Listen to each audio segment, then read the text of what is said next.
দুনিয়া কিছুই না, কিচ্ছু না দুনিয়া। সকালে আপনি না থাকলে আপনাকে বিকেলেই এরা মাটি দিয়ে আসবে।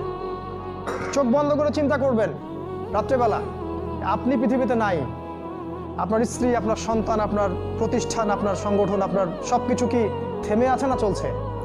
সব চলবে ভাই, কেউ থেমে থাকবে না, শুধু আমরাই থাকবো না। অতএব আমাদের কবরের চিন্তা আমাদেরকে করতে হবে। জ্ঞান অনুযায়ী আমল করি, অবহেলা না করি ইনশাআল্লাহ। 3 নাম্বার, আদর্শ পরিবার গঠন করেন। পরিবারটা হবে ডিনামাইট। রাষ্ট্র বিশ্ব কই যায় যাক, আপনার পরিবার যেন ইসলামের আদর্শের উপর থাকে। কারণ কু আনফুসাকুম ওয়া আহলিকুম নার, নিজে বাঁচো জাহান্নামের আগুন থেকে, পরিবারকে বাঁচাও।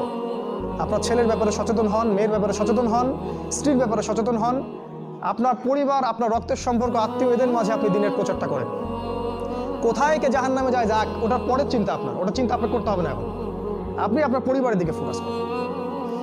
যদি আপনি পরিবারকে ইসলাম